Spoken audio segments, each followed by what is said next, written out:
જય સચ્ચિદાનંદ. આપ સૌની અંદર બિરાજેલા પરમાત્માને અત્યંત ભક્તિપૂર્વક અભેદ ભાવે નમસ્કાર નમસ્કાર નમસ્કાર. જય સચ્ચિદાનંદ. બધી વાતનો સાર આપણે શુદ્ધાત્મા પદમાં રહીને આપણા આવી પડેલા કર્મો બધી ફાઇલોના સંભાવે નિકાલ કરતા કરતા ધીમે ધીમે આ સંસારની જંજાળમાંથી છૂટીએ એ લક્ષ્ય રાખીને પુરુષાર્થ કરવો છે. અને જોડે જોડે આપણને જે સુખ મળ્યું તે સૌ પામો એ ભાવના દિલમાં એની મેળે રહેશે જ. અને એ ભાવના આપણે કોઈને કહીને કાર્યો કરવા દોડતા નથી, પણ દિલમાં ભાવના છે તો કે આ લોકો બધા છૂટો બધા દુઃખોમાંથી મુક્ત થાવ. દાદાને પ્રાર્થના કરીશું, ભાવના રાખીશું આપણે. અને ખાસ તો દાદાની વાણી જેટલો પરિચય વધતો જશે એટલું આપણને આગળની નવી ગૂંચવાડામાં ઉકેલ કરવાની નવી ચાવીઓ મળશે. અને જેટલી ચાવીઓ સ્ટોકમાં હશે તો પ્રજ્ઞાનું બળ વધશે. આ બુદ્ધિ પાસે બીજાના દોષ દેખાડવામાં એટલી બધી આર્ગ્યુમેન્ટ હોય છે તો આપણે જ્ઞાન પછી ચૂપ કરી નાખે જ્ઞાનને. તો આપણે એ કરવા માગીએ છીએ કે બુદ્ધિની આર્ગ્યુમેન્ટ 10 હોય તો આપણી પાસે 100 આર્ગ્યુમેન્ટ હોય કે કઈ રીતે જગત નિર્દોષ છે, કેવી રીતે બીજાને નિર્દોષ જોવા, શુદ્ધાત્મા જોવા, કરતા જોવા. એની જાગૃતિ આપણી પાસે સ્ટોકમાં હોય તો જ આપણે પહોંચી વળીશું. બુદ્ધિ કરતાં જ્ઞાનનો પાવર વધારે છે, પણ એ જ્યાં સુધી જ્ઞાન સત્તામાં આવ્યું નથી અત્યારે તો બુદ્ધિ સત્તાધીશ થઈને ફરે છે. એટલે આપણે આ પુરુષાર્થ કરવા માગીએ છીએ કે જો વાણીનો પરિચય, સત્સંગનો પરિચય, આપણો દ્રઢ નિશ્ચયને સિન્સિયર કે મારે આ કામ કાઢી લેવું છે, તો પછી એ તરફનું બધું જ સૂઝ ઉઘાડ વધતો જશે. આપણે થોડા પ્રશ્ન લેતા જઈએ.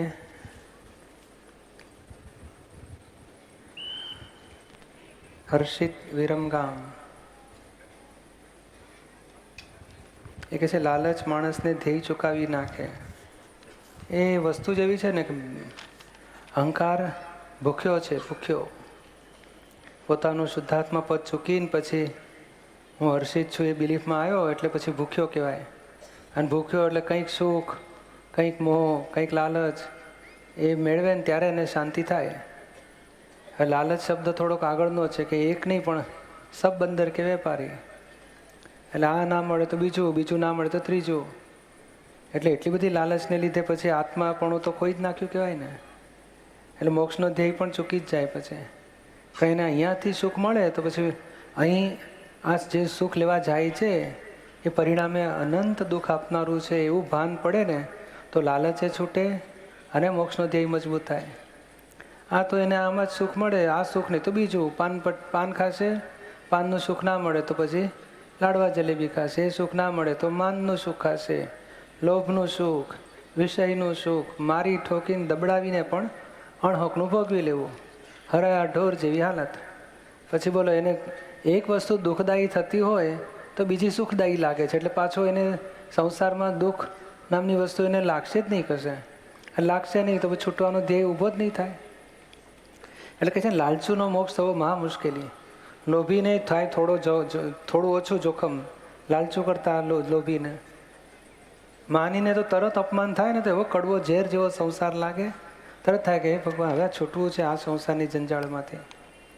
સમજાયું ને? એટલે આપણામાં દીપકભાઈ લાલચ છે કે નહીં ખબર કઈ રીતે પડે? એ તો બધું 2%, 5% તો બધાને કચરો હોય. આ તો 100% લાલચવાળાની વાત છે. લાલચ એટલે શું? સંસાર સુખ ભોગવવાનો મોહ. મીઠું લાગે ખરું?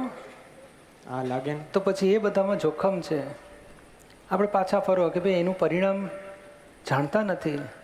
આ લાડવામાં કાચના પેલું શું કહેવાય બાટલીનો ટુકડા થઈ ગયા હોય સાકર જોડે, અને પછી કાચના ટુકડા અંદર હોય, ખબર પડે તો લાડવો ખાઈએ આપણને? ના. ગમે તેટલો મીઠો હોય તોય ના. કેમ કે પરિણામે સાલે ચીરી નાખશે, કાપી નાખશે, લોહી કાઢશે. એટલે કંઈક એવા પરિણામ આપણને ખબર હોય જોખમ છે, તો એ પછી મોહ છૂટે આપણો. સમજાયું ને? મોક્ષની ભાવના એક ધારી હોવી જોઈએ. આપણે કહીએ છીએ ને, એક વખત સંસાર ભોગવવાની ઈચ્છા ને એક વખત મોક્ષની ઈચ્છા. શમશાન વૈરાગ જેવું કહેવાય કે જરા દુઃખ પડે તો કે છૂટવું છે ને પછી જરાક મીઠું લાગે એટલે સંસાર ગયો, મોક્ષ ગયો ભગવાનને ઘેર. આપણે મજા કરી લો સંસારમાં. એ ખોટું. એક ધારી એટલે શું? જેમ આપણે વાત કરીએ 1000 ભાવના સંસારની કરી તે હવે 1001, 1002, પછી અખંડપણે મોક્ષની જ ભાવના રાખો તો ધીમે ધીમે સંસાર પૂરો થશે અને પરિણામ જે ભાવના ભાવી છે એને ફળ મોક્ષ આવીને ઊભું રહેશે. વચ્ચે વચ્ચે જે સંસારી ભાવના આવી જતી હોય તો એના એ ખરેખર એ હવે કયા હર્ષિતની છે. હર્ષિતને કહેવાનું ભાઈ આમાં કંઈ મજા છે, આપણે તો આ જોઈએ છે ને. એટલે આપણી એક ધારી ભાવના મોક્ષની રાખો ને હર્ષિતનો તો ભરેલો માલ નીકળશે, કારણ એ તો બધું સંજોગના દબાણ પ્રમાણે નીકળે. પણ આપણી સહી નથી ને તો આપણી પછી મોક્ષની ધ્યેય પ્રમાણે આગળ વધી શકીશું. જય સચિદાન. વર્ષાબેન મહેતા, રાજકોટ.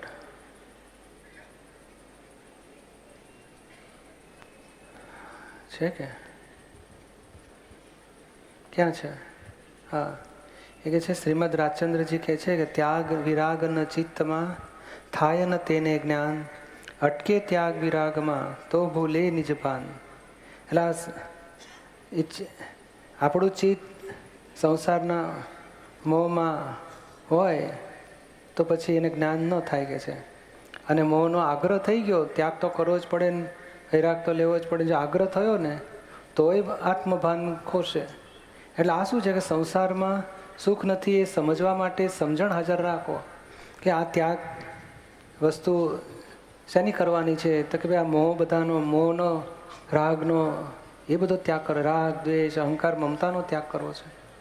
અને વૈરાગ્ય એટલે શું કે જેમ ભજીયા આપણને ભાવતા હોય તો પેલો આમ નાક સાફ કરે ને પછી આમ ગંદા કપડામાં આમ કરીને પછી હાથ ધોવે ને પછી બાલદીમાં પછી ગરમ ગરમ ભજીયા કાઢીને આપે તો આપણને મજા આવે ખાવાની?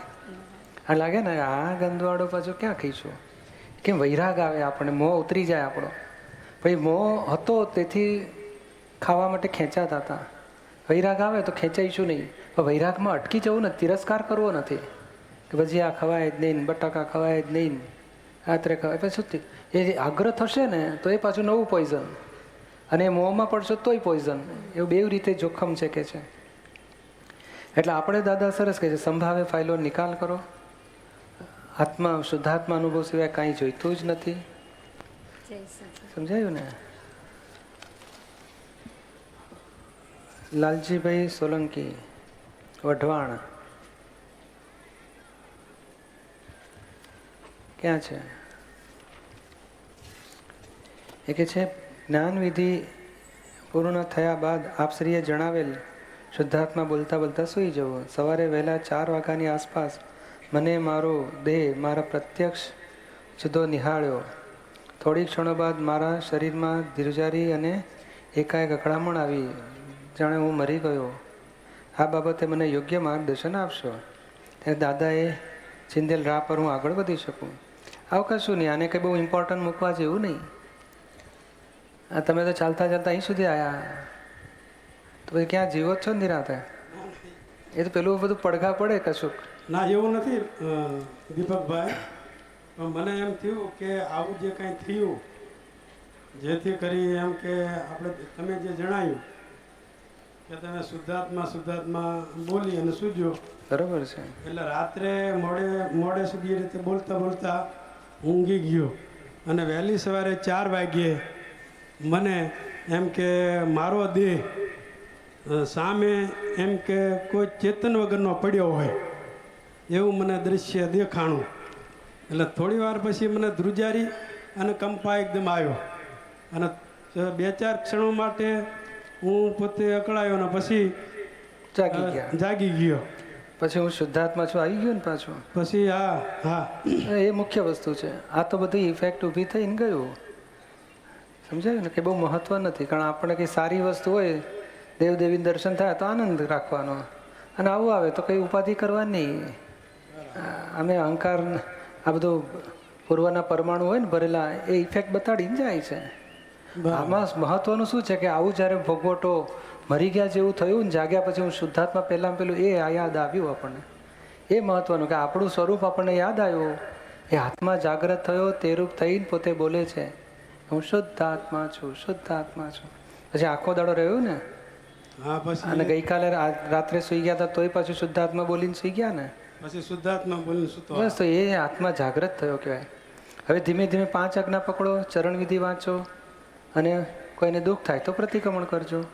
બરાબર. હા, આપણી ગાડી પાટા ઉપર દોડશે. કીર્તિ જમણ વાવ શું લખ્યું છે? કીર્તિ, મારો પ્રશ્ન એ છે કે હું ટંકોત્કીર્ણવત એવો શુદ્ધ આત્મા છું, એનો અર્થ શું થાય? એ ટંકોત્કીર્ણ એ તીર્થંકર ભગવાનનો શબ્દ છે અને એનો અર્થ બહુ જ વિશેષ છે. એની કમ્પેરિઝન થાય નહીં એવો છે. છતાં દાદાજીએ એમનો ફોડ પાડ્યો એની વાત લઈએ કે તેલ અને પાણી ખૂબ હલાવીએ છતાં એકાકાર ન થાય ને. તેલ તર્યા કરે ને પાણી નીચે જ રહે. તો એવો સ્વભાવ છે કે બેઓ લિક્વિડ હોવા છતાં એકબીજામાં મિક્સચર થતું નથી. અરે મિક્સચર થાય છે પણ કમ્પાઉન્ડ થતું અથવા તો એકબીજામાં ભળી જતું નથી, પોતાનો સ્વભાવ ખોઈ નાખતા નથી.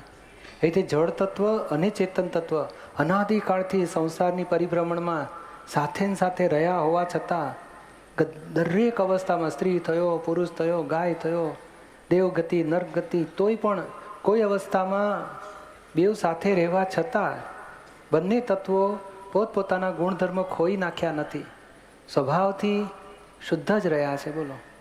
અને માટે 1 કલાકમાં આત્મજ્ઞાન, જ્ઞાનવિધિ બાદ 1 કલાકમાં આત્મા જાગૃત થઈ શકે છે. કારણ બગડ્યો જ નહોતો, ફક્ત દ્રષ્ટિ ફેર હતો. એ દ્રષ્ટિ રોંગ બિલીફ હતી એ છૂટી ગઈ, રાઈટ બિલીફ બેઠી, એટલે પોતે શુદ્ધ જ છે. એટલે આ ટંકોત્કીર્ણ સ્વભાવને લઈને પોતાનો આત્મા બોલો કલાકમાં અનુભવમાં આવી શકે છે. એ શુદ્ધ છે માટે એ શુદ્ધત્વ ખોઈ નાખતો જ નથી. ગમે તેટલું જે નથી કહેતા ભાઈ દારૂડિયો હોય કે ભાઈ ચોરી કરતો હોય કે દાનેશ્વરી હોય કે સેવાભાવી હોય કે ગમે તેવો હોય, પણ પ્રકૃત સ્વભાવ છે અને આત્મા શુદ્ધ જ રહ્યો છે. માટે જ્ઞાનથી આપણને તરત જાગૃતિ મળી જાય કે ના હું શુદ્ધ આત્મા છું. જય સચ્ચિદાનંદ. સમજાયું ને? નીલમ સુરત. આધિ વ્યાધિ ઉપાધિમાં સમાન રહે તે સમાધિ, પણ સમાધિ મરણ જોઈતું હોય તો શું કરવું? મારે સમાધિ મરણ જોઈએ છે. આ દુનિયાની કોઈ વિનાશી ચીજ વસ્તુ જોઈતી નથી. મને એવા આશીર્વાદ આપો એ 5 આજ્ઞામાં નિરંતર રહો અને સમાધિ મરણ પામી શકો. પણ તમે મરવાના જ નથી, પછી શું કામ ઉપાધિ કરો છો? ના છેલ્લે કે જો છેલ્લે હા, જે પણ વ્યવસ્થા એ મરવાનું ના હોય ને એને જ સમાધિ મરણ કહેવાય. કે મરણ દેહનું થશે, આપણું થવાનું જ નથી. આપણે આત્માની સમાધિમાં રહીશું. મારું એવું માનવું છે કે હું જ્યારે તમને જોઉં છું તો મને અહો અહો થઈ જાય છે. નિરૂપણને મેં જોયા નથી, અફસોસની વાત છે. એટલે એના કરતાં જો દાદાને જોયો હોત તો કેટલો અહો અહો થાય. અને એની કરતાં એ ઉપર સિમંદર સ્વામીને મળવાનું મહાવિદ્ય ક્ષેત્રમાં. દીપકભાઈ, મારી એટલી જ ઈચ્છા છે કે મને આશીર્વાદ આપો કે હું મહાવિદ્યમાં જાઉં.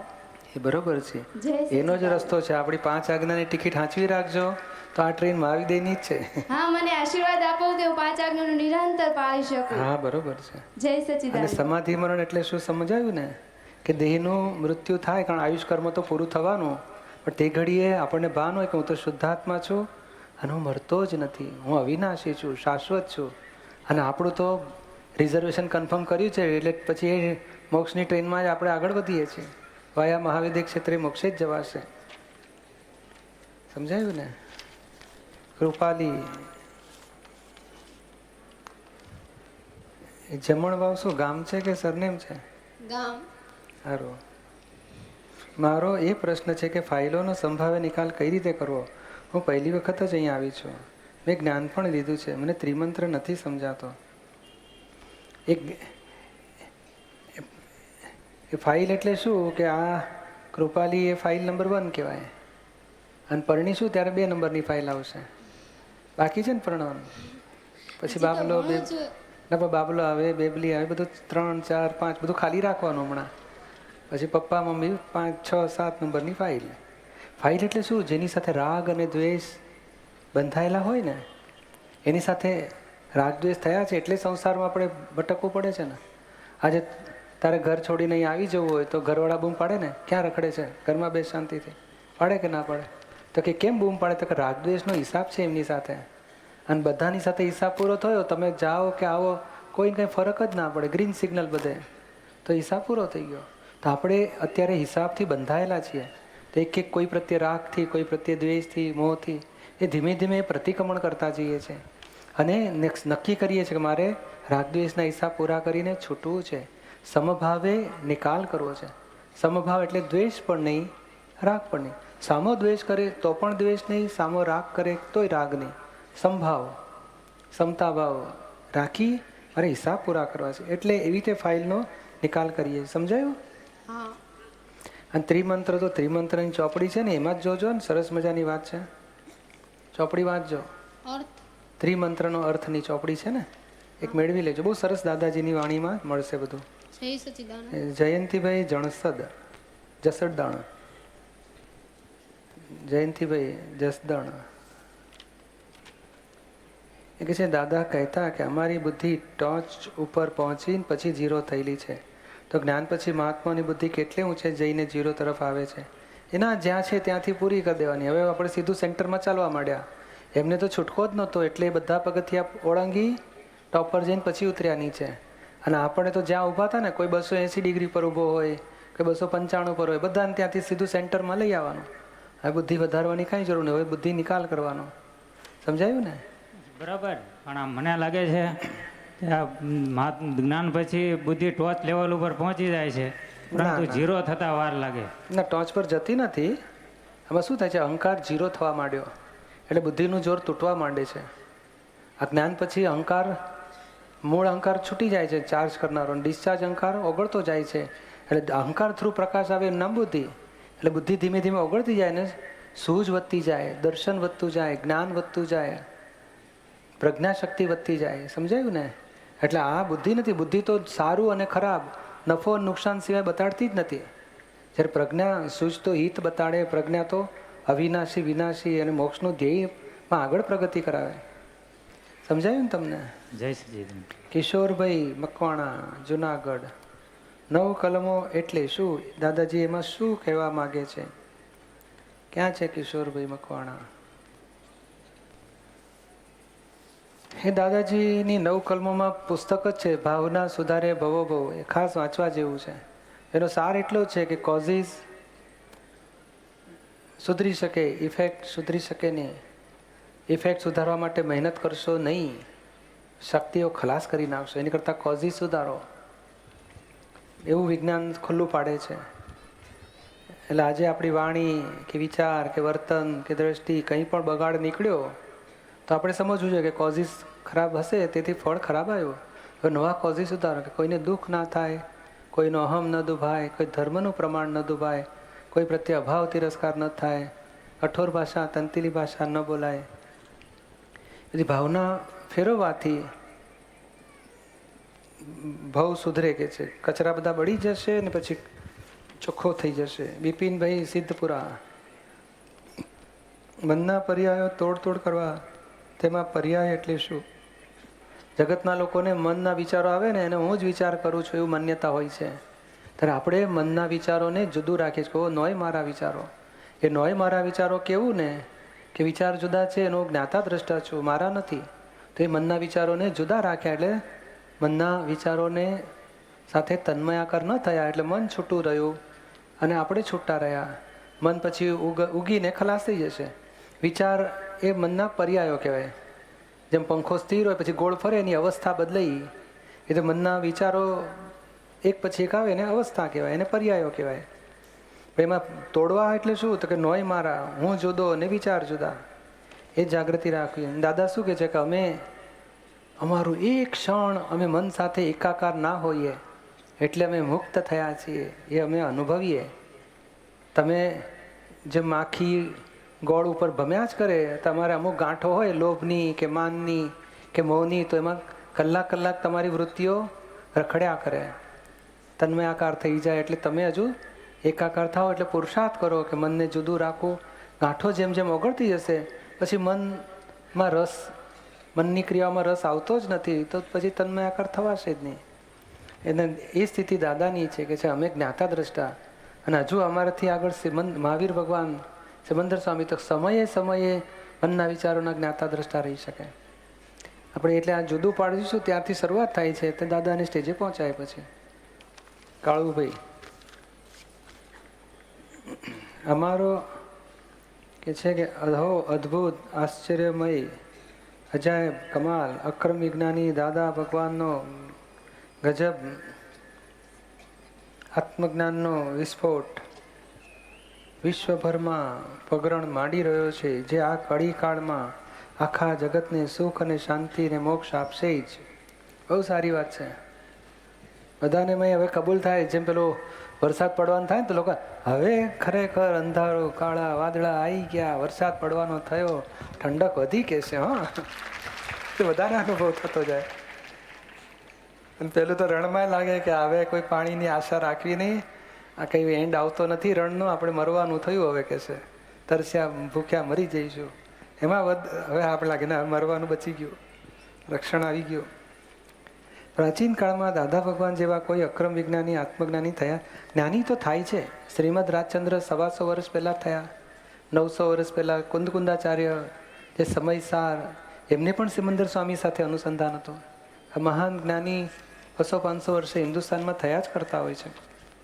હા દીપકભાઈ, અમને આ દાદાજીને જે અક્રમ જ્ઞાન થયું તે રીતે તેઓને અક્રમ જ્ઞાન થયું હતું. ના, બીજાને નહોતું થયું, એમને ક્રમિક માર્ગ હતો. એ તો આત્મજ્ઞાન થયું. આત્મજ્ઞાની કહેવાય, પણ ક્રમિકમાં બહુ ઊંચા કહેવાય. હા, એટલે આ જ્ઞાની જ કહેવાય. આ તો અક્રમ રીતે આપણને મળે છે. દાદા પોતાનું પણ કહે છે અમે ક્રમે ક્રમે જ ઉપર ચડેલા અને જ્ઞાની થયા. આપણને અક્રમ મળે છે, ભાઈ કૃપાથી જ આત્મ સાક્ષાત્કાર થઈ જાય છે. તો મને પણ આ તો અનાયાસે જ્ઞાન મળેલું છે. એમ? હું તો બીજા પરિવારમાં ભટકતો હતો અને પાછું અમાર રીતનું ભલે બોલીએ ના મોડેથી, પણ અંદરથી અંદરના અંતરાત્માથી તો એકબીજાને એ રીતનું ચાલ્યા જ કરે. એટલે કે આ દાદા ભગવાનનો અવાજ ચાલે છે તો એ તો આપણા જેવું જ છે એમ. પણ જ્યારે આ ગત જ્ઞાનવિધિમાં હું અડાલા જ આવ્યો, મને એવા એક મહાત્મા મળી ગયા અને ઓચિંતા મને કે તમે ચાલો બંને જણ. એટલે અમે બંને જણ ત્યાં આવ્યા અને આ દાદાના અક્રમ જ્ઞાનવિધિ અમે લીધી. એટલે અમારું તો ભાગ્ય ભળી ગયું અને અમારો મનખો સુધરી ગયો. હા, સુધરી ગયો મનખો. સાચી વાત છે. ભાવના સાવરકુંડલા. નેક્સ્ટ. મહાવીર ભગવાનના કહેવા પ્રમાણે વસ્તુનો નહીં તેની મૂર્છાનો ત્યાગ કરવો. આ વસ્તુની મૂર્છાનો ત્યાગ કરવા શું કરવું જોઈએ? પેલા વસ્તુને ઓળખવી જોઈએ. આ નીમાબેન સૌથી મોટા મૂર્ત વસ્તુ છે ને, એ ચીજને ત્યાગ કરવો ને, એને એની પરથી મોહ છૂટ્યો એટલે સૌથી અહંકારનો ત્યાગ થયો ને, એટલે આખી દુનિયાની સર્વસ્વ વસ્તુનો ત્યાગ થઈ ગયો. અને જ્ઞાનવિધિમાં તમને ખબર પડે કે ના પડે, પણ અહંકારનો ત્યાગ કરાવી દઈએ છે અને નિજ સ્વરૂપનું ગ્રહણ કરાવી દઈએ છે. કડાકૂટો ત્યાગ અને ગ્રહણનો પૂરો થઈ ગયો. એટલે હવે કશું રહ્યું નહીં. તમારે હવે ફાઇલોનો સંભાવે નિકાલ કરવાનો રહ્યો. સમજાય છે ને? એટલે હવે કશું રહ્યું નહીં. નહીં તો કાલથી પાછું કે મારે શેનો ત્યાગ કરવો જોઈએ, કઈ વસ્તુનો ત્યાગ કરવો જોઈએ, એમાં પાછું તમે લિસ્ટ બનાવશો, થાકી જશો. કશું કરશો જ નહીં. હો, દાદાની આજ્ઞા પકડીને ચાલજો. મારે જલ્દી મહાવિદ્ય ક્ષેત્રે પહોંચવા માટે સિમંદર સ્વામીનું અનુસંધાન કરવું જરૂરી છે, પરંતુ આ નિમાને સિમંદર સ્વામી ભગવાન, મહાવીર ભગવાન, કૃષ્ણ ભગવાન, દાદા, નિરૂમા, દીપકભાઈ બધા પ્રત્યે ખૂબ જ ભાવ છે અને પ્રેમ આવે છે. તો મોક્ષ બધામાં અટવાઈ તો નહીં જાય ને? ના, આ લોકો મોક્ષ ના અટકાવે. આ તો મોક્ષદાતા પુરુષ. તમે સુખડ જોડે મિત્રાચારી કહો તો સુગંધીદાર થાઓ, થોડું મેં કાટ ચડે તમને. હા, એટલે બરોબર છે, એ તમને મોક્ષના માર્ગમાં જ આગળ લઈ જશે. પણ આપણે ગાઈએ ખરા, તો પાછું જરાક કોઈ અપમાન કરે ને તો પાછું હું સીધો કરી નાખું કે છે. એટલે પાછું લીકેજ જો કાણા ટાંકીને પડી ના જાય જોજો. હા દીપકભાઈ, એક પ્રશ્ન છે બીજો. હિત, મિત અને પ્રીત વાણી આવે એટલા માટે શું કરવું? એ 6ઠ્ઠી કલમ છે ને, 5મી કલમ છે ને. 9 કલમો બોલો અને શક્તિઓ માગો અને બીજાને દુઃખ થાય એવી વાણીના પ્રતિક્રમણ પ્રત્યાખ્યાન કરો. સમજાય છે ને? તો જ આવશે ધીમે ધીમે. પછી હેમંત સંઘાણી, અમદાવાદ. નેક્સ્ટ. કહેવાય છે કે કરોડો વર્ષ સુધી તીવ્ર તપ કરવા છતાં જીવ કર્મ ખપાવી શકતો નથી, તે સામાયિકથી ખપી જાય છે. દેવો પણ એવું ઈચ્છે છે, પરંતુ અવિરતપણાને કારણે દેવો સામાયિક કરી શકતા નથી. જે દેવોને પણ દુર્લભ છે, માનવને સહજ પ્રાપ્ત થાય છે. પણ આમાં શું છે કે સીટ બદલ્યા વગર ગમે તેટલું તપ કરો ને પુણ્ય બંધાય, આત્મા ખાતે કશું આવે નહીં. દેહાધ્યાસમાં રહીને ગમે તેટલા તપ કરો એ મોક્ષ માર્ગ માટે કંઈ હિતકારી થવાનું નથી. કારણ એ તપ જ દેહાધ્યાસમાં રહીને, એટલે કોકના ખેતરમાં પાણી મૂક્યું ગયું, આપણા ખેતરમાં પાણી છાંટો નહીં મળે. એટલે આત્મભાવમાં રહીને અંતર તપ કરીશું, એનાથી મોક્ષનો માર્ગ ખુલ્લો થાય છે. મોક્ષ ન કર, આ દોષો ક્ષય થશે અને મોક્ષ થતો જશે. એટલે આત્મામાં આવીને તપ કરવાનો હતો. આ દેહાધ્યાસમાં રહીને અશુભમાંથી શુભમાં ગયા, અને ત્યાગે સ્વાગે મેં ખોરાક છોડ્યો તો પછી ભવિષ્યમાં સારું ખાવા મળશે, બૈરી છોકરા છોડ્યા તો ભવિષ્યમાં સારા વાઈફને બધું મળશે.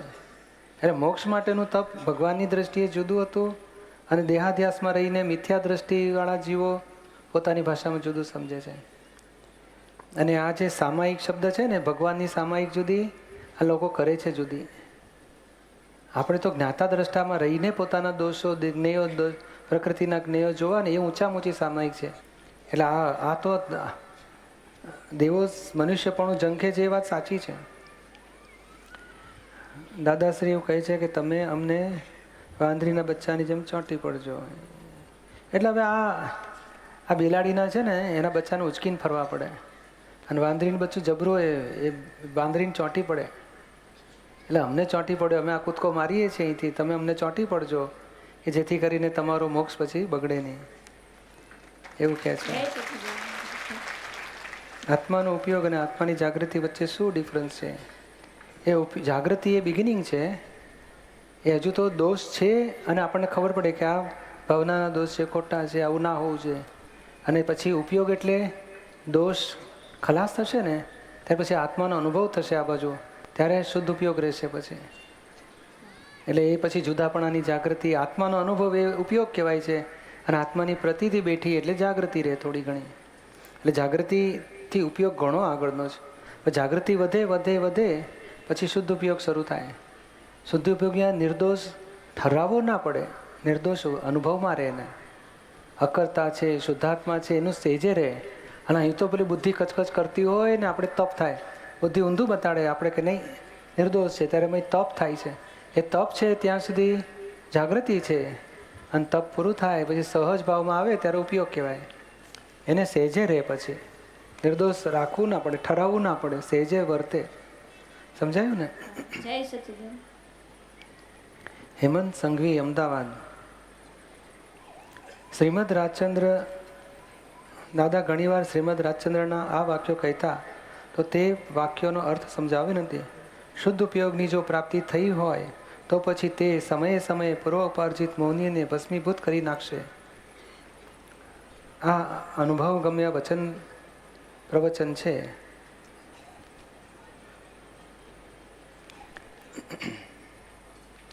એટલે આ શું છે કે આપણે આ સ્ત્રી દેખે છે ને, એટલે કેવી સરસ છે, એ તો મોહ થઈ જાય છે. હવે જે આત્મા દેખતો હોય એને મોહ કેવી રીતે થાય? એટલે શુદ્ધ ઉપયોગ એટલે શું? તો કે સ્ત્રીને આત્મા રૂપે જુઓ કે છે. આ પેકિંગ જોઈએ છે ને પછી પેકિંગ પર મોહ થાય છે. અને હું પણ પાછું દેહાધ્યાસમાં રહીએ છીએ, એટલે હું પુરુષ છું એટલે સ્ત્રી ઉપર મોહ થાય છે. જો તમે હું શુદ્ધાત્મા છું આવો અને સામાન્ય શુદ્ધાત્મા સ્વરૂપે જુઓ તો પછી દેહાધ્યાસ છૂટ્યો અને શુદ્ધ ઉપયોગ રહ્યો. અને શુદ્ધ ઉપયોગનું ફળ શું? તો કે નિર્મોહી દશા. પૂર્વોપાર્જિતનો અર્થ શું થાય? પૂર્વ ઉપાર્જિત મોહની એટલે શું કે આજે વિચારો જે આવે છે એ પૂર્વના ફળ રૂપે છે. આજે મનની ગાંઠ છે ને, ગયા ભાવમાં તન્મય આકાર થયા આવીશું, તેના ફળ રૂપે આજે આ ગાંઠો બધી ફૂટે છે. અને આજે એમાં પાછો મોહવશ એટલે કે અજાગૃતિથી તન્મય આકાર થાય છે. એ અજાગૃતિ ચોખ્ખી અજાગૃતિ જતી રહે અને જો શુદ્ધ ઉપયોગ થયો હોય ને તો પછી એને ઉદયમાં આવેલા મોહના વિચારોમાં તન્મયાકારપણું નહીં આવે, તો પછી એને પૂર્વ અપરાજિત મૌન્ય વખતે એ ભસ્મીભૂત થતી જશે કે છે. સમજાયું ને? હાજી.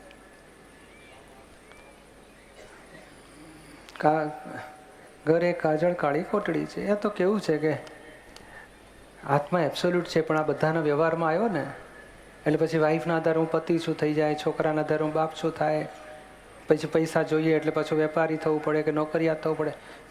નહીં, એક બેન પરણે છે ને તો કેટલું બોલો આમ બોલે કરો. મારી નણંદ ખરી, મારી નણંદ અને મારી સાસુ ખરા ને એ મારી માટે વાત કરતા હતા. પછી જેઠાણીનું સારું બોલતા હતા, મારું અવળું બોલતા હતા. મારી નણંદ ને મારી જેઠાણી ને મારી સાસુ ને મારી નણંદ, એ બોલો એનું સાસુપણું ને વહુપણું ને એકે છૂટે જ નહીં ને. બોલો આત્માપણું ક્યારે આવશે? અને બોલે જ આખો દાડો વર્તે એવી રીતે. આ પુરુષોને થોડું ઓછું ને સ્ત્રીઓને વધારે, કારણ વધારે જંજાળ ઊભી થઈ ને. કેટલું બધું બોલો આમ આ બધું હું આત્મા છું. હવે ટ્રેન સાથે હોય ને, ટ્રેન પાસે હોય ત્યાં સુધી પોતે પેસેન્જર કહેવાય, બરાબર કે નહીં? હવે ટ્રેન છૂટી ગયા પછી પેસેન્જર તરીકે વર્તે તો શું કહેવાય? એને બેભાનપણું કહેવાય કે ના કહેવાય? આ બેભાનપણું આખો દાડો એટલે કે છે ને કાજળ કાળી કોટડી, એનો વ્યવહાર ઊભો થયો છે. પોતે એબ્સોલ્યુટ છે આત્મા. એની બિલીફ બદલાતી જાય છે. એ છોકરું દેખાય તો હું માં છું થઈ જાય, મધર દેખાય તો હું દીકરી છું થાય, સાસુ દેખાય તો હું વહુ છું થાય, આ ધણીને પેલી વાઈફ દેખાય તો હું ધણી છું થાય, છોકરો દેખાય હું બાપ છું. આખો દાડો બોલો. હવે એ આત્મા રૂપે ક્યારે આવશે? એટલે એનો અર્થ એમ કે કાજળ કેરી કોટડી એટલે ડાઘ પડ્યા વગર રહે જ ડાઘ નહીં. ડાઘ જ્યાં આડ્યો ત્યાં ડાઘ રોંગ પડી જાય. બિલીફથી કર્મ બંધાયા જ કરે. અને પાછું છોકરાની ફી ભરવાની હોય ને પૈસા ના હોય તો કેટલું ટેન્શન થયું થાય. અને છોકરાની ફી ભરી હોય ને છોકરો વાપરી નાખે, ફી ભરવા પૈસા આપે તોય કેટલું ટેન્શન. છોકરો નાપાસ થાય તોય કેટલું ટેન્શન. કોકના છોકરા આત્માને કંઈ છોકરું હોતું હશે તોય પણ હવે શું થાય? જંજાળ વળગી છો આત્મા. તમે એબ્સોલ્યુટ આત્મા છો. જેમ એક તમને દાખલો આપો, બ્લેકબોર્ડ હોય ને એની પર એક ટપકું કરો તો એબ્સોલ્યુટ ટપકું કહેવાય કે ના કહેવાય? એની પર એક લીટી દોરો તો કે શું આની ડાબી બાજુ છું, બીજી દો તો કોઈની સાઉથમાં છું, આની ઈસ્ટમાં છું, આના નોર્થમાં છું. બોલો એને ભાન એવું ઉત્પન્ન થાય. એ જે જીવતું હોત ને તો હું સાઉથમાં છું, આની હું નોર્થમાં છું, આનો હું વેસ્ટમાં છું, આના ઈસ્ટમાં છું, પછી આને સાઉથ વેસ્ટમાં છું. બોલો આખો દાડો એને ભ્રાંતિ ઊભી થઈ જાય. એટલે તું એબ્સોલ્યુટ છે, કોઈને તારે લેવા દેવા નથી. અને પાછું જો ગોળ હોય ને તો કે હું એ ચોરસ છું, પેલું ગોળ છે, આ સીધું છે, હું આડું છું. એવું કોમ્પ્લેક્સ ઊભું થાય ને એટલે આ દાદાએ કહી દીધું, ભાઈ બધું હેમંતભાઈનું, તમારું નહીં. તમે શુદ્ધ આત્મા. હેમંતભાઈ ધણી છે ને, હેમંતભાઈ બાપ છે ને, હેમંતભાઈ દીકરા છે ને, હેમંતભાઈ સારા છે ને ખરાબ છે ને, બધું હેમંતભાઈનું, હું નહીં. હું તો એબ્સોલ્યુટ શુદ્ધ આત્મા છું. થઈ ગયા મુક્ત. હવે હેમંતભાઈનો સંભાવે નિકાલ કરો. અરે તમે છૂટી ગયા. સમજાય ને? દીપકભાઈ હજી એક બીજો એક નાનો ક્વેશ્ચન છે કે દાદા કહેતા હતા કે અમારે સ્થૂળ સૂક્ષ્મતર અને સૂક્ષ્મતમ દોષો એવા હોય કે જે લોકોને ના દેખાય પણ એ કેવળ જ્ઞાનને બાધક છે. હા, એના જરા દાખલાઓ આપો ને બે ત્રણ. એ કેવી જાતના દોષો હોય? આપણે શું છે કે દાદરમાં પહોંચ્યા પછી ઈસ્ટ ને વેસ્ટનું નક્કી કરીશું. હજુ તો આપણે અમદાવાદ છોડીએ તો બહુ થઈ ગયું. અમદાવાદથી મણિનગર આવશે, વડોદરા આવશે, મોટા મોટા સ્ટેશનો ઓળખો ને આગળ વધો. આ તો મુંબઈ ઉતરી ગયો, પછી મુંબઈ પછી દાદર પહોંચી ગયો, અને પછી ઈસ્ટ ને વેસ્ટ નક્કી કરવું પડે. અને તે દાદર ઈસ્ટમાં આવ્યા પછી થેટ દાદા સાહેબ ફાળકે રોડ પર જવાનું, ત્યાંથી પછી નવીન આશા. કેટલું આગળનું બાકી રહ્યું? તો એવી રીતે આપણે છે ને હમણાં, કારણ બહુ એનો અર્થ જ નથી એમ. એ સૂક્ષ્મતર અને સૂક્ષ્મતમની વાત લેવાનો અર્થ જ નથી. આપણે તો સ્થૂળ એટલે બીજાને દુઃખ થાય એ વ્યવહારને સ્થૂળ દોષો કહેવાય છે. અને વ્યવહારનું કારણ પેલા સૂક્ષ્મ કષાયો છે, ક્રોધ, માન, માયા, લોભ. અને સૂક્ષ્મતર લેવલે જવું હોય તો હું સાચો છું, સારો છું, વિશેષ છું, એ બધું છે. અને એનાથી આગળ તન્મય આકાર પણ વર્તે છે ને અજાગૃતિથી, એ સૂક્ષ્મતમ લેવલે છે. જેમ જેમ મૂળ આત્માનો અનુભવ થશે ને ત્યારે આ પછી બધા દોષોને ઓળખાણ પડશે. એટલે આપણે શું છે કે હમણાં મૂળ વસ્તુઓ અડતા નથી કશું. અરે સૂક્ષ્મતર સૂક્ષ્મતમને અડતા નથી. આને જ પકડો ને. સમજાય છે ને? જેમ અપમાન થાય, હજુ આપણે કુદરતી સૂક્ષ્મતરની લિંક મળી છે આપણને, અને તોય હજુ બોલો બધા હોમવર્ક કરી શકતા નથી એની પર. એટલે આપણે બહુ થોડું ઢીલું રાખ્યું. ભાઈ પહેલાં નેગેટિવમાંથી પોઝિટિવમાં આવો ને બહુ થઈ ગયું. બોલો હજુ નેગેટિવમાંથી પોઝિટિવમાં આવો એટલે હજુ તો સ્થૂળતમમાં જઈએ છીએ આપણે. રિવર્સ જવું જોઈએ ને, તેને બદલે સ્થૂળમાં લઈ જવા પડે છે લોકોને. પણ હજુ દોષોને એટલા બધા કોમ્પ્લિકેશનવાળા છે ને તે સ્થૂળ જ પકડાતું નથી. અને દોષ જ હજુ પકડાતા નથી. એટલે નેગેટિવિટીમાંથી પોઝિટિવિટીમાં આવે ને તોય ઘણો પુરુષાર્થ કહેવાશે. પછી દોષો તો હજુ આગળનું સ્વરૂપ છે. એટલે આપણે થોડું તો ઢીલું મૂક્યું છે કે ભાઈ હમણાં સૂક્ષ્મતરને અડશો જ નહીં. છે ખરું બધું, દાદાએ ફોડ પાડ્યા છે, પણ મુશ્કેલી છે બધી. એટલે આપણે શું કરીએ છીએ કે હમણાં સ્થૂળ દોષો પકડો, કષાયોને પકડો, અજાગૃતિ ચુકાઈ છે એ જાગૃતિમાં તો આવો, પછી આગળ વધીશું. જય સચિદાનંદ. પટેલ રમેશભાઈ, જીવનમાં ઈશ્વરની પ્રાપ્તિ માટે સત્સંગ કેટલો જરૂરી છે તથા ઈશ્વરની સમીપ નજીક જવા માટે દાદા ભગવાન જેવા મહાપુરુષો કેટલા આવશ્યક છે? કારણ કે હું છેલ્લા 40 વર્ષથી ગિરનારની ગોદમાં ભરાયેલ ભવનાથના મહાશિવરાત્રિના મેળામાં જઉં છું. 2042ના મેળામાં પૂજ્ય મારા ગુરુજીના આશ્રમમાં રાત્રે 5:30 વાગે જે અનુભૂતિ થઈ હતી તે અલૌકિક અનુભૂતિ મને 9/11/2008 જ્ઞાનવિધિમાં થઈ. મને અલૌકિક અનુભૂતિનો અનુભવ થયો છે. મારું જીવન સાર્થક થઈ ગયું છે, ધન્ય થઈ ગયો છું. બહુ સારું. આમાં કેવું છે કે ઈશ્વરની પ્રાપ્તિ માટે સત્સંગ કેટલો જરૂરી કહીએ છીએ ને, પણ ઈશ્વરને ઓળખવા માટે સત્સંગથી જ ઓળખાણ પડશે. પણ તે ઈશ્વરને ઓળખવો ને, એક અશુભ અને શુભની વાત હોય છે ને, એમાં ઈશ્વરને ઉપર બેઠા છે કે ભગવાન છે એવું બધું માને છે, પણ ક્યાં છે, કેવા છે, શું છે, ગુણધર્મ સાથે ઓળખાતા નથી. એટલે ઈશ્વરને કૃષ્ણ ભગવાન કે મહાવીર ભગવાન એવી રીતે સ્થાપન કરીને પછી ભક્તિ કરે. ખરા ઈશ્વર આપણી મહી આત્મા એ જ સાચો ઈશ્વર છે, અને એના ગુણધર્મ સાથે ઓળખાણ પડે તો જ પછી એની સમીપ નહીં, એનો સાક્ષાત્કાર થયો કહેવાય. અને જ્ઞાનવિધિમાં તમને સાચા ભગવાનની ઓળખાણની સાક્ષાત્કાર કરાવીએ છીએ. અનુભૂતિ થઈ મને. હા, તે જો કૃપા ઉતરી અને અનુભૂતિ થઈ. એ દિવસનું સાંજનું ભોજન બી મેં લઈ શક્યો નહીં. હા, એ આનંદમાં સંસાર અને છૂટી જાય. બીજું કે સવારે 5 વાગ્યા સુધી થોડી નિંદ્રામાં બી હું શુદ્ધાત્મા છું.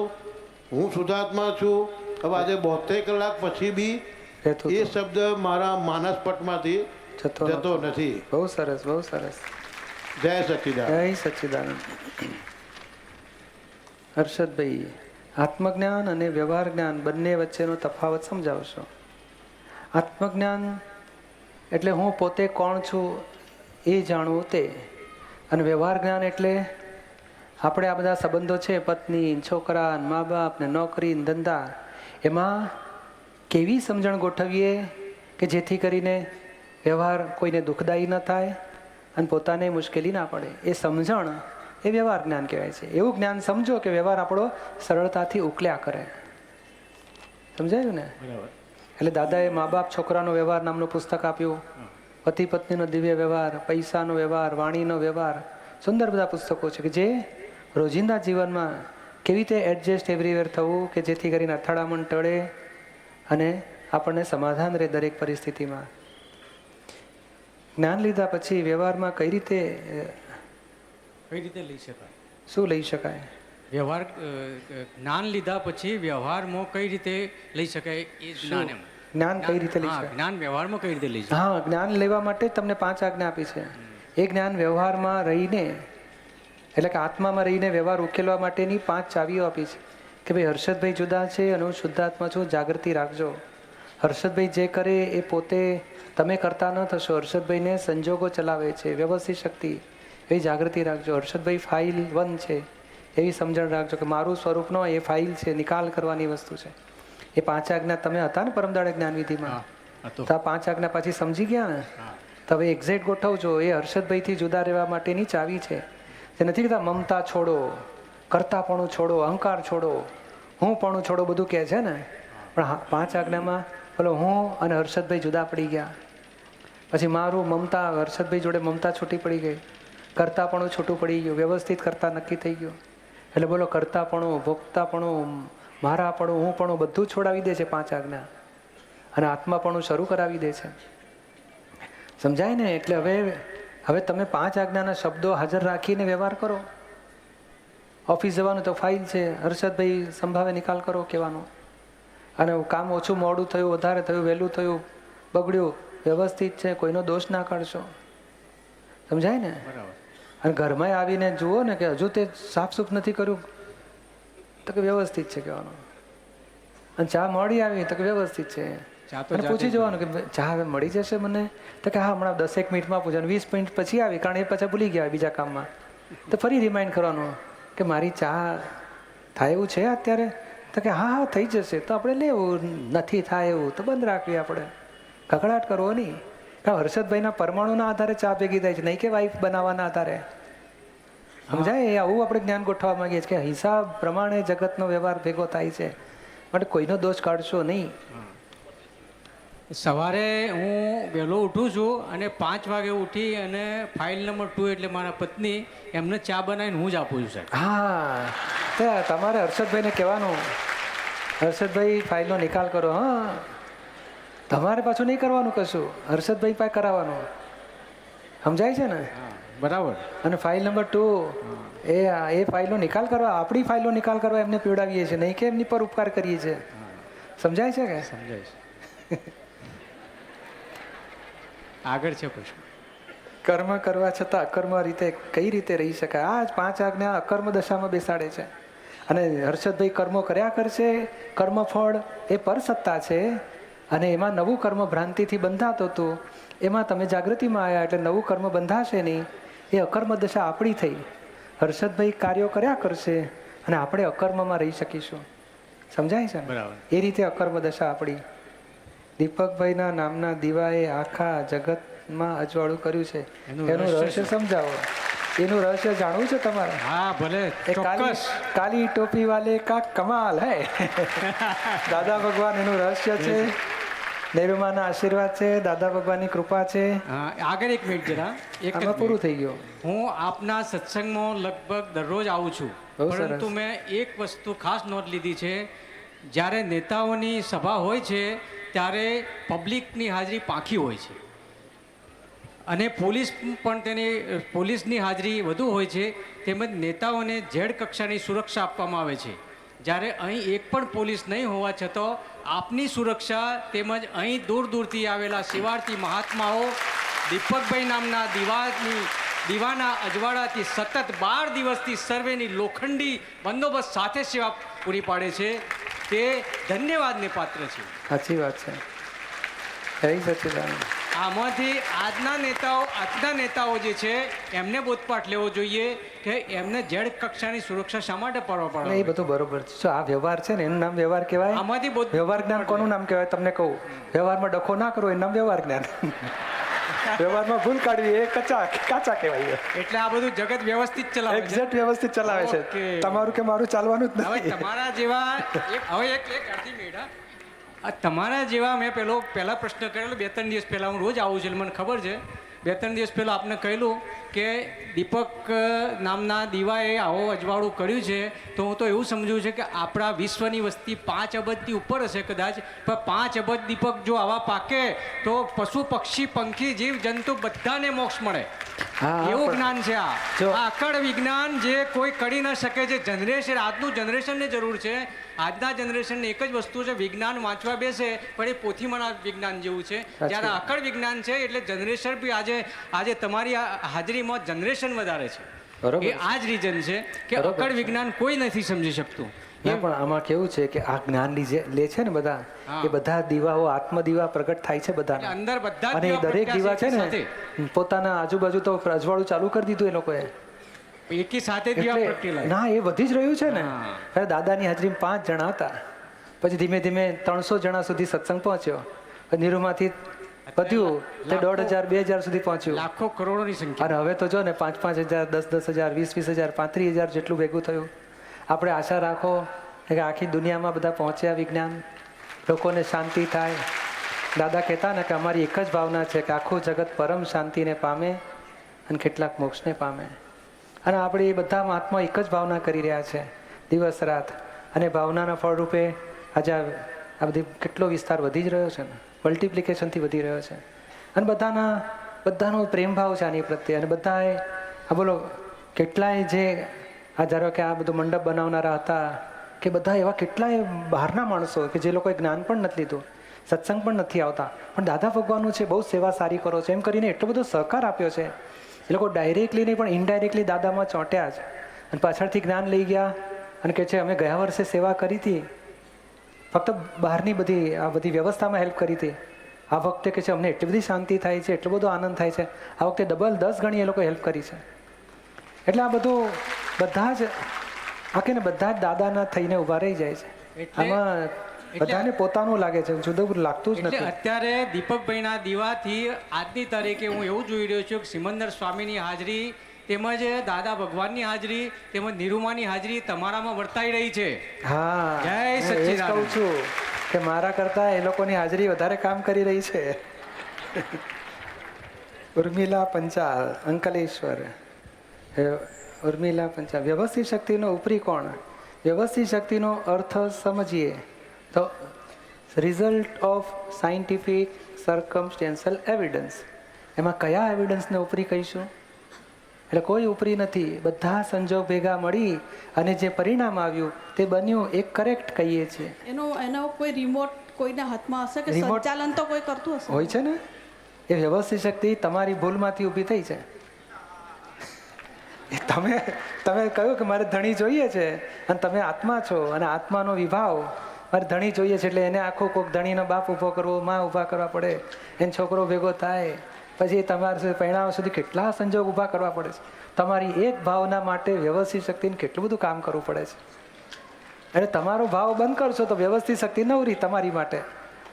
એ નવા ભાવ બંધ કરતો એટલે ટૂંકી વાત એટલી જ છે કે તમે શુદ્ધાત્મા પદમાં રહો અને જ્ઞાનમાં રહો. જ્ઞાનથી સ્પંદનો બંધ થઈ જશે. વ્યવસ્થિત શક્તિ આપણા ભેગા આપણે વ્યવસ્થિતમાંથી મુક્ત થઈ ગયા અને અજ્ઞાનમાંથી સ્પંદનો ઊભા થાય છે અને સ્પંદનો પ્રમાણે વ્યવહાર બનવો એ વ્યવસ્થિત પછી વ્યવહાર ઊભો કરે છે. તમારા ભાવ પ્રમાણે વ્યવસ્થિત વ્યવહાર ઊભો કરે છે. પણ એ અજ્ઞાન છે માટે તમને અવળા ભાવો કે સવળા ભાવો થાય છે એટલે વ્યવહાર ઊભો થાય છે અને વ્યવસ્થિતને તાબે છે. અને તમને જ્ઞાનની જાગૃતિમાં રહેશો તો નવા સ્પંદનો ઊભા નહીં થાય, તો નવો વ્યવહાર ઊભો નહીં થાય, તો વ્યવસ્થિત શક્તિમાંથી તમે મુક્ત થઈ જાઓ છો. સમજાયું ને? શું બધા ધર્મો, હિન્દુ, મુસ્લિમ ને શીખ ને પારસી ને ખ્રિસ્તી ધર્મો વ્યવસ્થિતને તાબે છે? એ વ્યવસ્થિત શક્તિ જુદી વસ્તુ છે. વ્યવસ્થિત શું? તમારા ભાવનું પરિણામ આવવું. અને આ કુદરતી ડેવલપમેન્ટ છે કે ભાઈ અમુક હોય જ.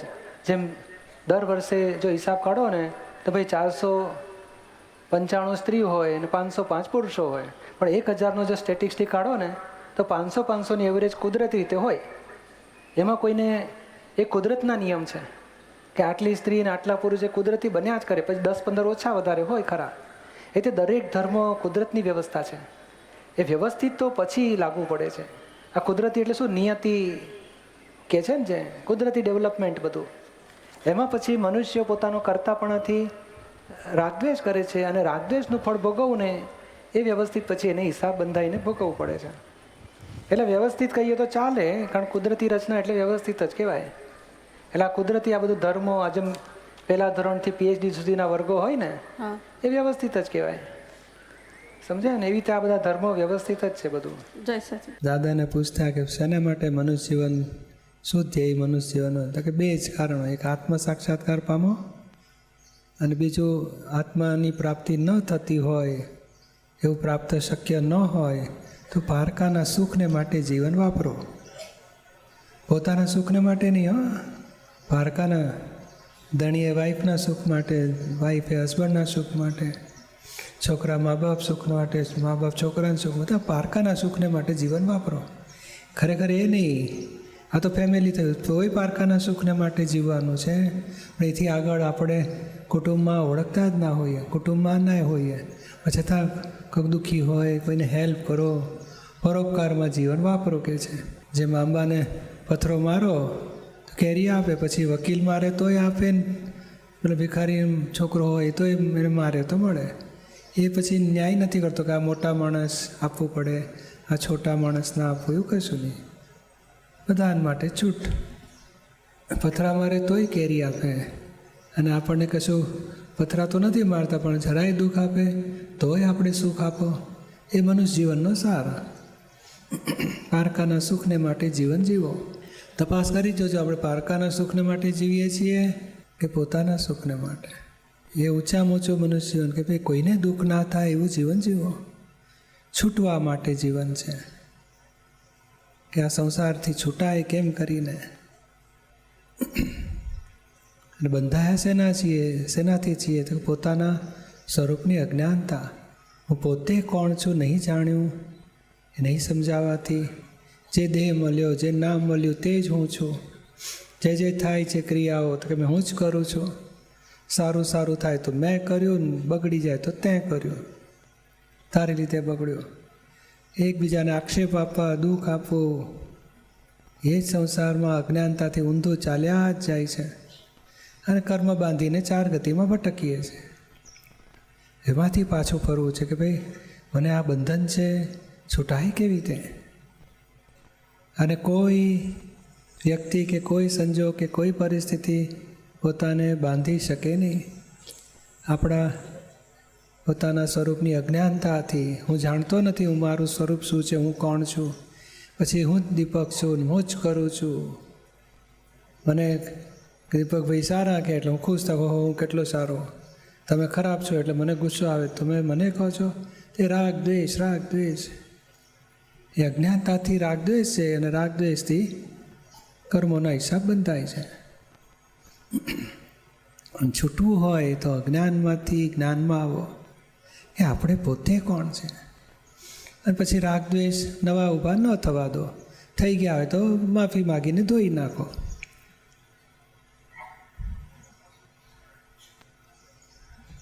એ છૂટવા માટે જીવન છે, કંઈક કમાવા માટે, પૈણવા માટે ને. એ તો સામાન્ય જીવતા જ હોય ને. જન્મે ને પછી ભણે ને, ભણવામાં કકડાટ જ ચાલતો હોય. મમ્મીઓ એક જ બચ્ચું હાથમાં આવ્યું, આપણા કયા પ્રમાણે ચાલવું જોઈએ. ના ચાલે કચડ. અને છોકરું એ સામો થાય, મમ્મી જબરી છે, મને નથી ગમતું. પેલો રાગ દ્વેષ વધ્યા. ભણવાનું પતે એટલે નોકરીની કકડાટ ચાલુ થાય. નોકરીમાં ટકતો નથી, કહે છે મારો છોકરો. ના ટકે ને, કકડાટ કરી ડિસ્ટર્બ કરી નાખ્યો હોય. પછી નોકરીમાંથી પછી છોકરીને પરિણામવામાં પડે. હવે એને બાબો નથી, એમાં પછી બાબો આવે એટલે કહે છે એક વખતે કંઈ ઓક કહેવાય, ભાઈની બેન તો જોઈએ ને કહે છે. તો બાબો બીજો લાવો કહે છે. અને પછી બાબાને ઉછેરવા બીજા 25 વર્ષ જતા રહે. ત્યારો નોકરી, ધંધા, પૈસા, કકડાટમાં જિંદગી પૂરી કરી બીજો અવતાર બાંધ્યો હોય. એટલે શેને માટે જીવન જીવવાનું છે ખબર જ ક્યાં છે. ખરેખર તો આ ભણ્યા, પરણ્યા, છોકરા, નોકરી, ધંધા બધા કર્મના ફળ ભોગવીએ છીએ. નવું કર્મ સુધારવાનું એ ખબર જ નથી. શેને માટે જીવન જીવવાનું એ ખબર નથી. કે ઓછા માર્ક આવે, ભાઈ છોકરાઓને પૂછજો કે 52% આવ્યા ભણવામાં, હવે શું કરવાનું? પેપર ફાડી નાખવાનું, ટીચર જોડે ઝઘડો કરવાનો? તો કે ના, નવી પરીક્ષા સુધારો, ક્લાસીસ રાખો, ગાઈડ લો, સરસ ભણો. બીજી પરીક્ષામાં 65% આવે તો કે ના સુધર્યો, ત્રીજી પરીક્ષા સુધારો. પરીક્ષામાં સરસ મહેનત કરો, પરિણામ તો ભોગવે જ છૂટકો. પરિણામ ફેરફાર નહીં થાય, પણ કારણો સુધારી શકાય. આ જે પરિણામ આવી ગયું એ આપણે રાગદ્વેષ અજ્ઞાનથી બાંધેલું તે આવ્યું છે. એ નવું સુધારો. કોઈને દુઃખ આપવું નથી એવું જીવન જીવો. અને એક જ ભાવના કરવાની કે મને સાચા જ્ઞાની મળે, સાચું જ્ઞાન મળે, મારા આત્માની ઓળખાણ મળે તો મારું જીવન સફળ થયું કેવા હશે. આપણા જૂનાગઢમાં નિષ્પક્ષપાતી ત્રિમંદિરનો ભવ્ય પ્રાણ પ્રતિષ્ઠા મહોત્સવ આત્મજ્ઞાની પૂજ્ય દીપકભાઈના સાનિધ્યમાં પ્રશ્નોત્તરી સત્સંગ રહેશે 7 જાન્યુઆરી સાંજે 4:30 થી 7:30. જ્ઞાનવિધિ ભેદ જ્ઞાનનો પ્રયોગ રહેશે 8 જાન્યુઆરી સાંજે 4 થી 7:30. પ્રાણ પ્રતિષ્ઠા મહોત્સવ પ્રાણ પ્રતિષ્ઠા વિધિ 9 જાન્યુઆરી સવારે 9:30 થી 1. પૂજન આરતી સાંજે 4:30 થી 7:30. વિશેષ ભક્તિ રાત્રે 9 થી 10:30 દરમિયાન. મહોત્સવ સ્થળ જૂનાગઢ ત્રિમંદિર, ખામધરોલ ચોકડી, જૂનાગઢ બાયપાસ રોડ, જૂનાગઢ. સંપર્ક 9924344489. આપ સર્વે પણ જૂનાગઢમાં નવનિર્મિત ત્રિમંદિરના ભવ્યાતિભવ્ય પ્રાણ પ્રતિષ્ઠાના મહોત્સવમાં પધારી જ્ઞાન અને ભક્તિસભર આ કાર્યક્રમમાં પધારવા આપને ભાવભર્યું આમંત્રણ છે.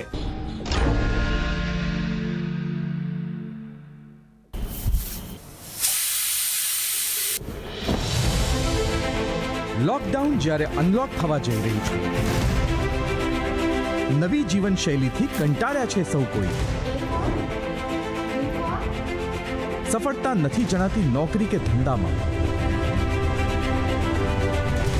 નિરાશાનું વાદળ ફરી વળ્યું છે ચારે તરફ.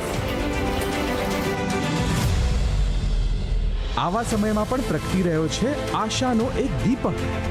આત્મજ્ઞાની પૂજ્ય શ્રી દીપકભાઈ દ્વારા સત્સંગ રોજ રાત્રે 9 થી 10 દરમિયાન. સમાધાન આપની તમામ મૂંઝવણોમાં.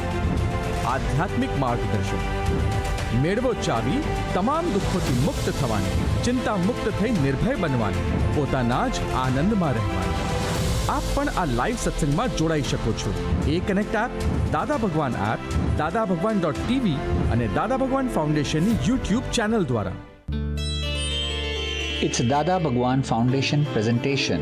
Trimandir Sankul, Adalaj, District Gandhinagar, Gujarat. Phone 9327 010101.